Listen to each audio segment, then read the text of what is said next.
केवल साल में 15 दिन ऐसे होते हैं जिनमें ठाकुर जी किशोरी जी से मिल नहीं पाते। कौन से होते हैं? श्राद्ध के दिन। श्राद्धों में कोई उत्सव नहीं होता। ब्रजमंडल में 365 दिन उत्सव है, बस 15 दिन जो श्राद्ध के उनमें उत्सव नहीं होते।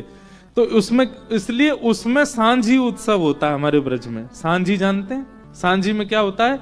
रंगोली जैसी रंगों से सुंदर जल के ऊपर रंगोली बनाई जाती है और उसका मतलब ये होता है कि बरसाने में बैठी श्री जी ठाकुर जी से मिलने का मन बना रही हैं, तो सांझी देख करके प्रसन्न हो जाती। नित्य लीलाएं गोपियां उसमें बनाते हैं। ठाकुर जी को पता चली कि ऐसे सांझी बना बना के देख देख के प्रिया जी तो अपनो विरह कम कर ले, मेरो का होएगा।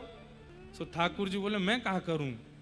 तो ठाकुर जी मधुमंगल थे के मधुमंगल एक काम कर। बोले कहा तू बरसाने में एक प्रचार करवाए दे। बोले कहा? बोले एक श्यामा नाम की एक सखी है, वाते बढ़िया सांझी कोई ना बनावे, बहुत बढ़िया सांझी बनावे। मधुमंगल ने पूर्णमासी के द्वारा पूरे बरसाने में हल्ला करवाई दियो कि सांझी सबसे सुंदर तो श्यामा सखी बनावे। तो ललिता विशाखा से बोली कहाँ है श्यामा सखी, बुलाओ और बढ़िया सांझी बनेगी तो प्रिया जी को और विरह कम होएगा। बोले कल आ जाएगी। बोले हाँ कल बुलाओ। श्यामा सखी कोई और नहीं, ठाकुर जी सखी बन के गए। महाराज सुंदर चुनरी पहन के, नथनी डाल के, कानन में कुंडल, लाली बनवे में तो नेक समय लगे इनको। प्रेम से ठाकुर जी बढ़िया सुंदर श्रृंगार करके पहुंच गए।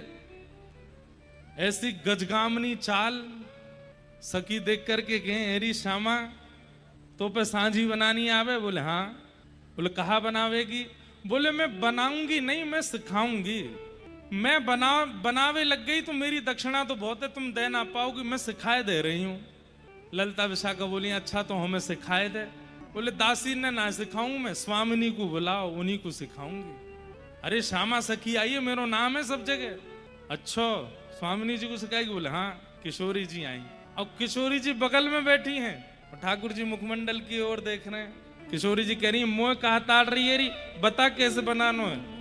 सो ठाकुर जी किशोरी जी के हाथ में रंग रोगन उठवा में और उठवाए करके सांझी बनवाए रहे हैं। यहाँ ऐसा रंग डालो, यहाँ ऐसे करो, ऐसे करो।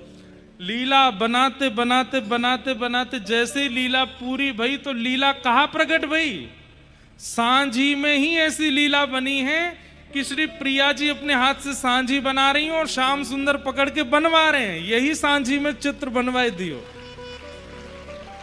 प्रिया जी बोली ये कैसी लीला है?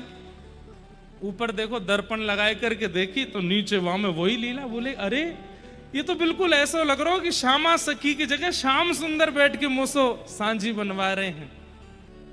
ठाकुर जी बोले तो और कौन है हम?